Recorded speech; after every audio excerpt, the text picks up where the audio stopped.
Today, we'll be taking a look at the water valve on this Whirlpool top freezer refrigerator.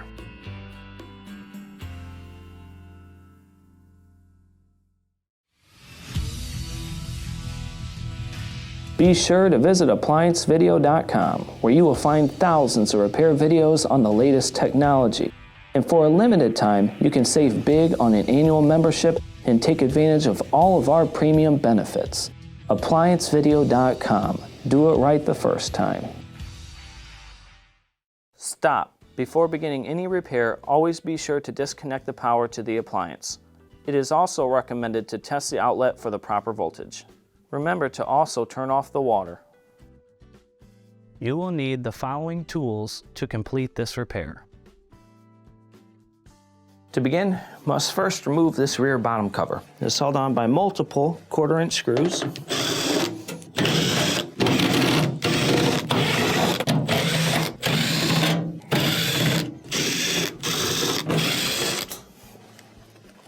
And there should be all of them. We're going to pull out on the cover. Nope, we have one more at the top there.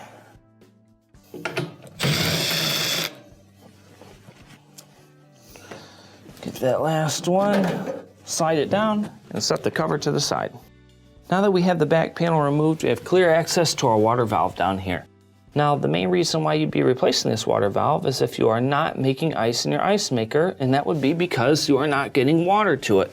To test out your water valve, the first thing you're going to want to test is your water pressure coming in. You'll want to turn your water off and take off the actual water fitting. And then you'll want to test for water coming to the machine. A good rule of thumb is it should spray about as hard as it sprays out of a regular water hose. If you have low water pressure, your ice maker is not going to work because your valve is activated based off of pressure. Now, if you have good water pressure coming to it, the next thing you can do is we'll take out these 1/4-inch screws.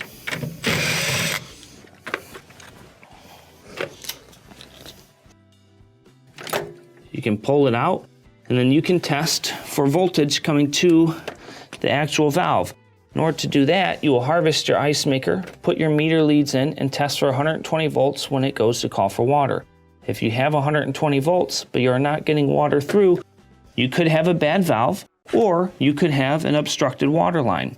You can disattach the water line on the bottom by pressing in on the union connector, pull out on the water line, give it a blow. Make sure it's not obstructed. If it is not obstructed, your water valve is bad, go ahead and set it to the side. When installing your new water valve, first we are going to reinstall the water line. Once you reinstall the water line, get your water line to the back and reinstall the wiring here. You will line it up and the water line will actually go behind the bracket.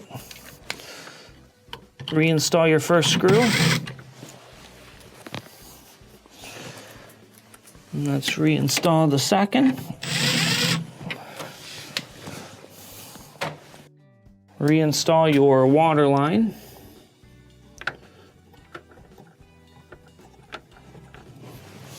Now we can reinstall the back panel.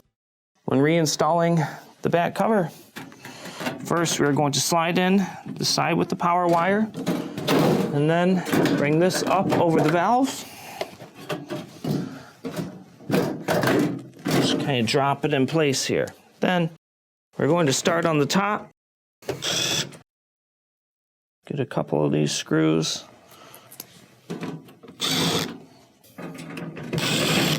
Let's do the strain reliever here. Do not do that one too tight, as you can damage the water line.